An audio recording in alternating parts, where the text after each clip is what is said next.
In this video, we're going to be talking about documentation hacks. If you're new to my channel, you know what to do. I'm sorry, you don't know what to do.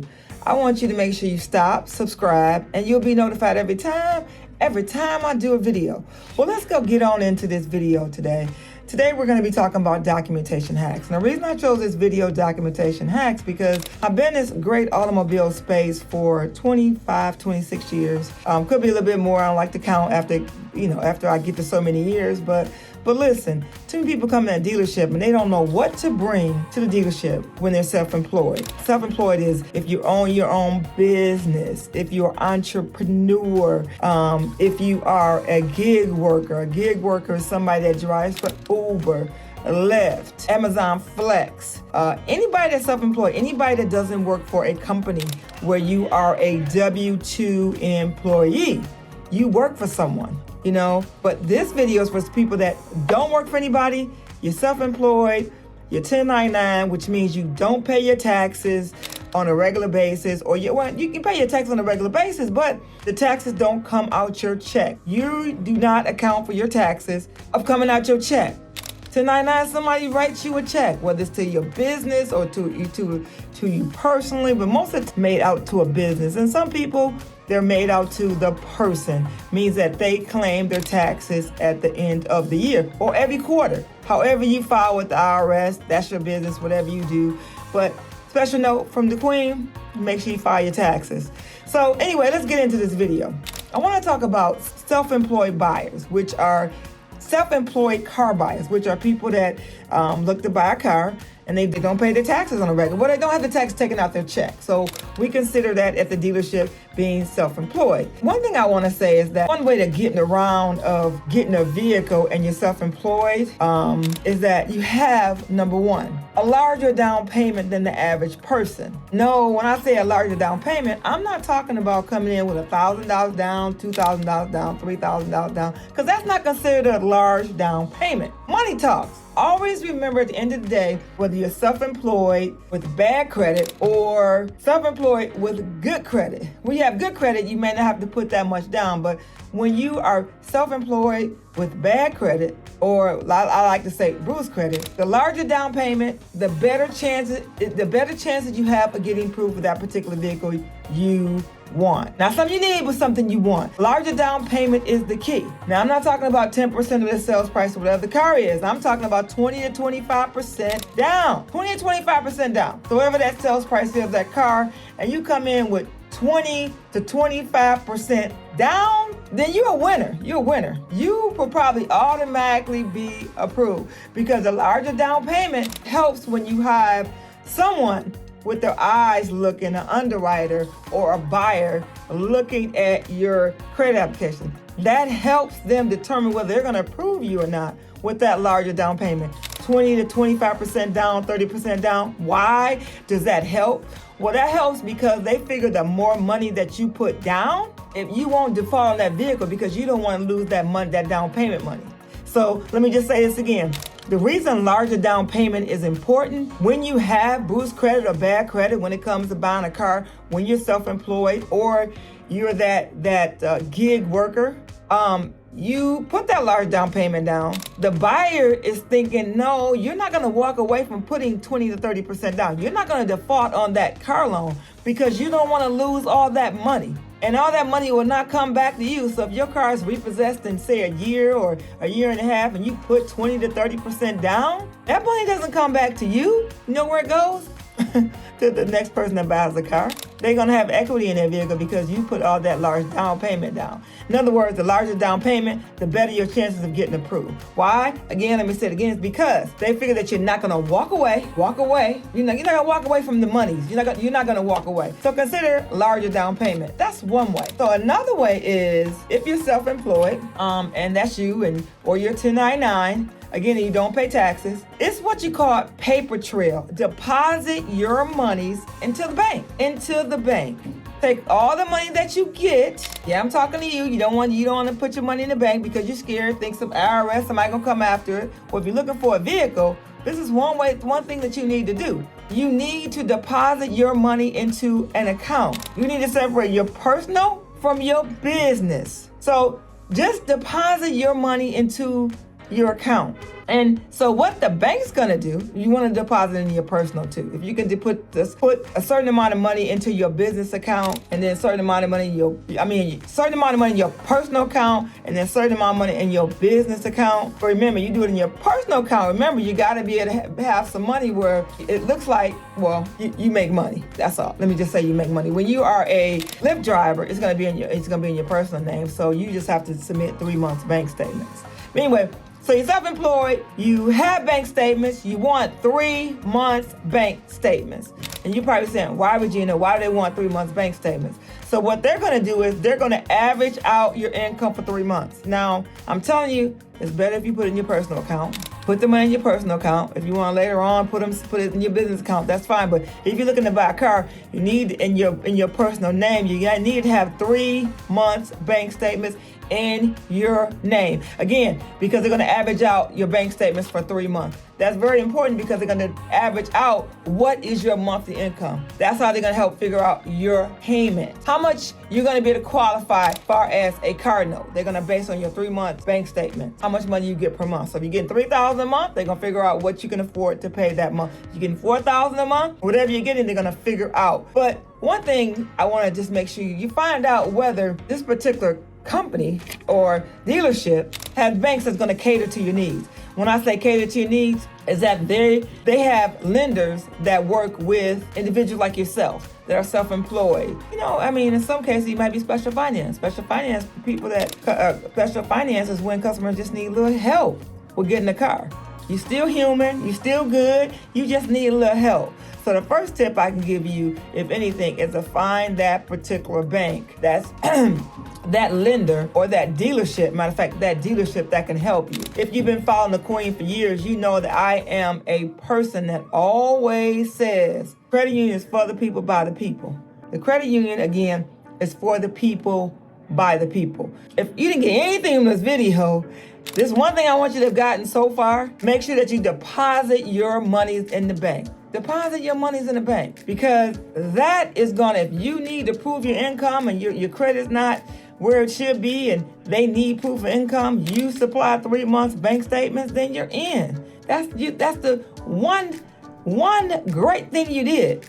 But you just gotta deposit your money in the bank. So, because they want 3 months bank statements. Can't go look for a car, you got bruised credit, and you're self-employed, and you don't have that in order. You don't have 3 months bank statements in order. So that's key. Another thing, if you're self-employed and you want to make sure your credit is intact. The great thing about it being self-employed, if you have great credit and you are self-employed, whether you a gig worker, which means you a Lyft driver, you a waitress, you a bartender, you got your own business, you a hairstylist, or you're entrepreneur. You do whatever you want to do. You got a number of things you do under one hat, right? You just want to make sure that your credit is there.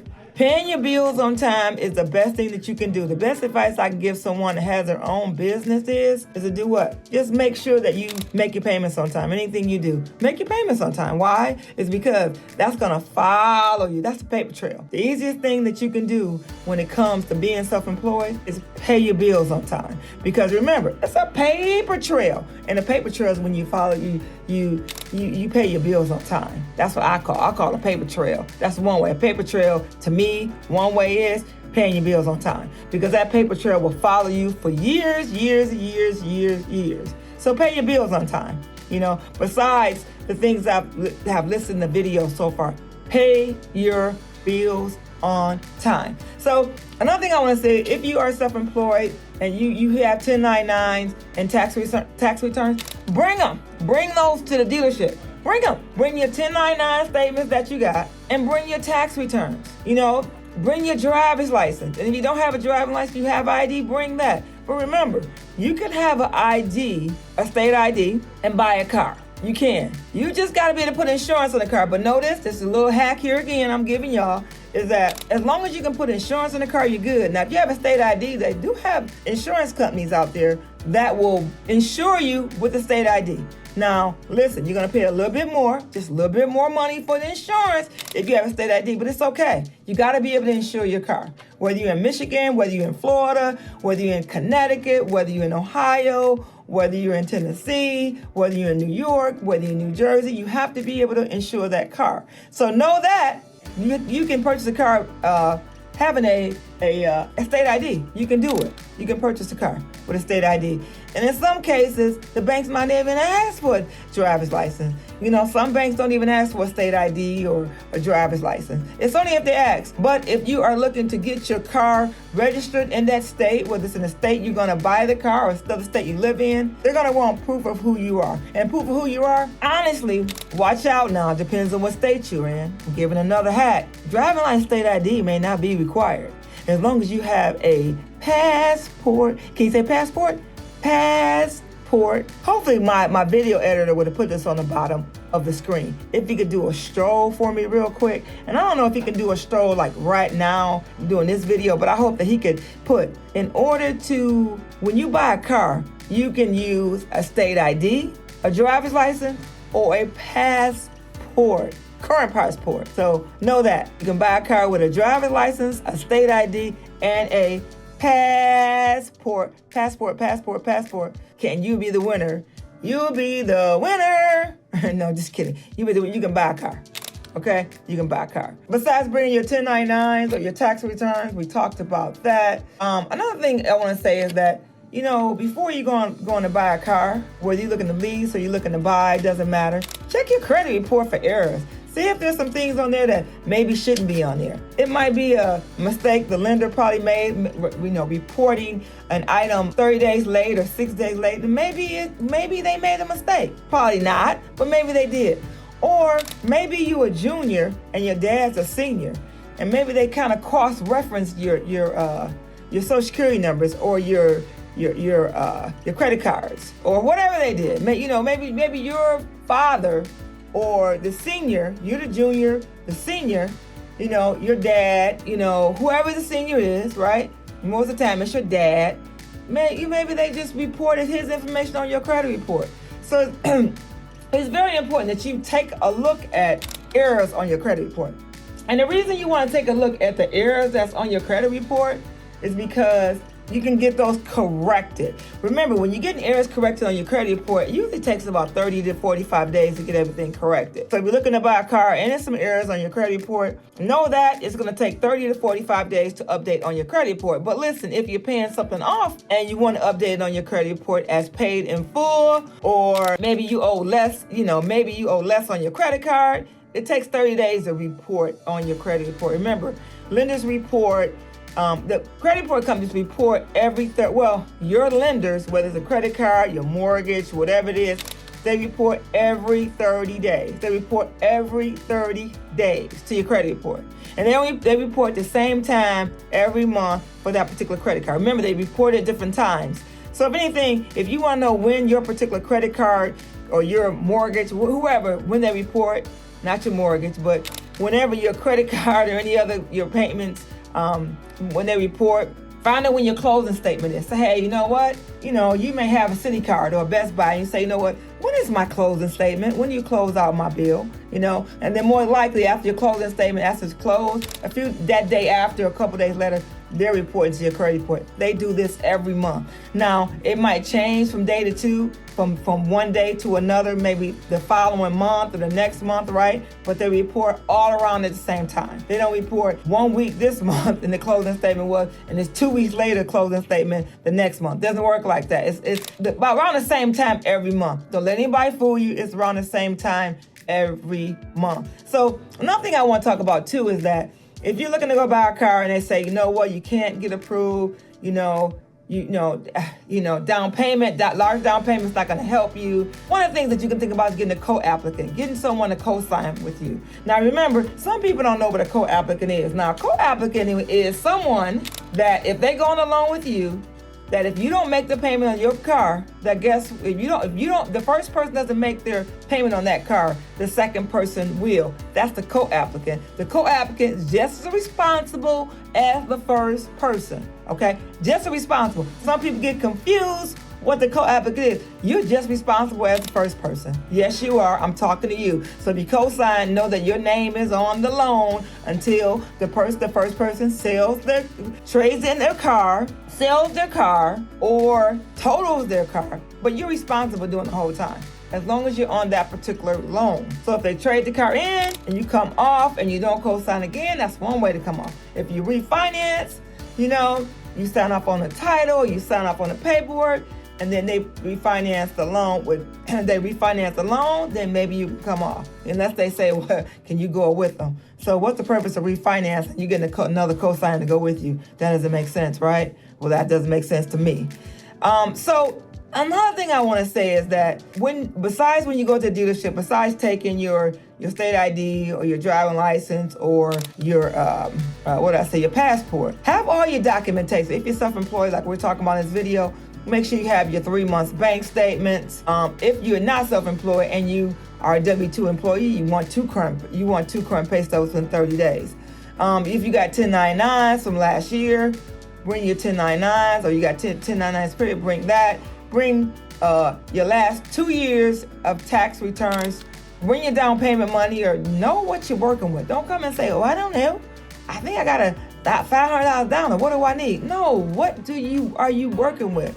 So have all these things ready, and then have a light bill, a gas bill, or we call it a piece of mail. We call it a POR, proof of residence. Have that so that when you come into the dealership, you'll have that. And the reason you want to have we call it POR, proof of residence. And the reason you want to have that is because, guess what?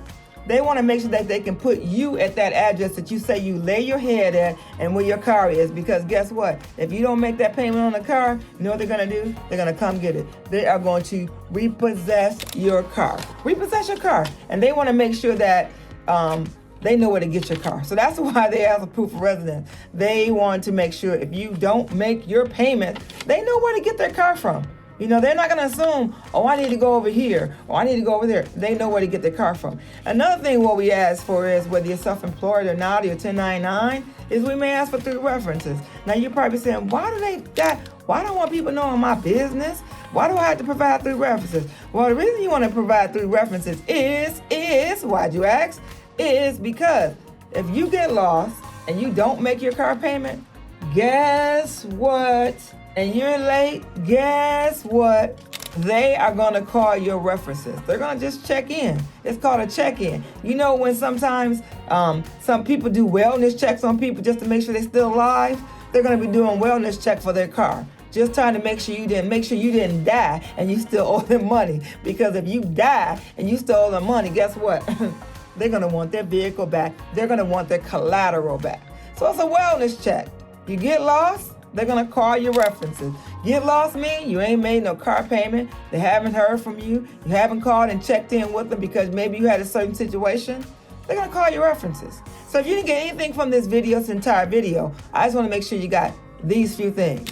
Know that if you are self-employed, you're 1099, you can still buy a car. Know that if your credit is good, your credit is excellent, you can buy anything you want. Just the numbers just have to be manipulated. Well, I don't want to say manipulated. They'll put all the income that you take in and you won't have to prove it. If those numbers are not manipulated, when you have great credit, they can put down what you make, right? And then you don't have to prove it. That's the purpose of having good credit. You don't have to prove anything. But if you have Bruce credit, you're 1099, have those 3 months bank statements. Don't go in a dealership you don't have those 3 months bank statements. Get prepared. Call ahead. Make that appointment. Let the dealership know that you are looking to finance a car and you have some issues. Do they have anybody there that can help you as far as the lender? And then look for that special salesperson that can cater to your needs and know what to ask and know how to massage and just make sure that you're comfortable. Because the best thing that you can do for me is refer a customer to me. If you watch this video and you made it this long, congratulations. Thank you. And do me a favor. Like, share. Share is caring. Sharing is free. And put comments in the bottom, because I did take some time out my busy schedule to do a video for you. All right. Thank you.